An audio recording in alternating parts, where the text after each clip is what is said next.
Okay, so Motorsport Games had their Q3 2021 investors call this afternoon.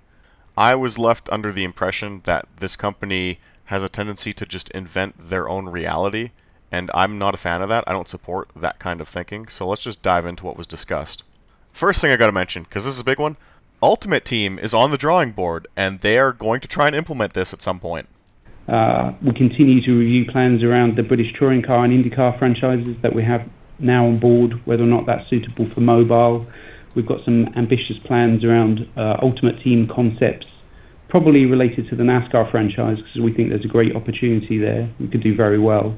Obviously, I don't support this decision at all. The game doesn't even have private lobbies or stage racing, which is an actual NASCAR rule that they just left out, and already Ultimate Team is on the drawing board. Just ridiculous.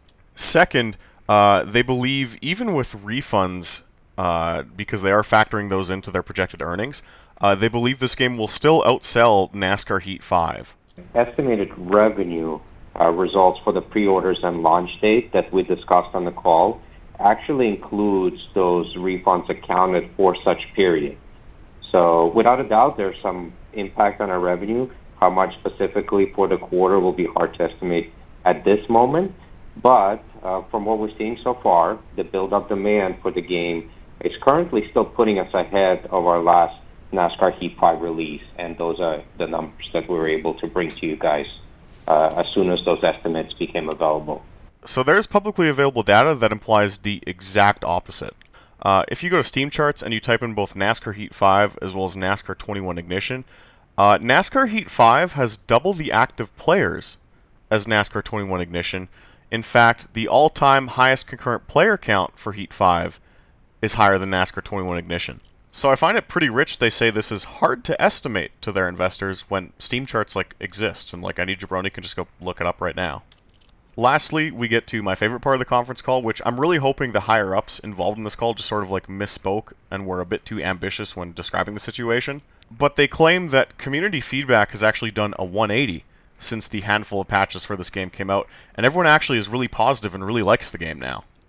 Community sentiment changed to a majority positive, and actually we have started to see appreciation and started to see some folks in the community defending those that might have a ill will about the pre-release version of the game to start to defend us and say, no, check out the latest patch. It addressed the concerns you might have. First of all, this game doesn't actually have an official message board or an official community, so I don't know what they're citing here. Second, if you go on the Steam store page, reviews are mostly negative. If you go on the Steam forums, everyone's like, what the fuck did I buy? If you go on, for example, the NASCAR video game subreddit, everyone's like, wow, this game's trash. If you go on YouTube and watch your favorite content creator play this game, they're all telling you, do not buy this game. I don't know what the fuck they're talking about here. And in my eyes, that was basically the theme of the entire investors call. They tried really hard to not convey that they shipped a defective product that a lot of people didn't like.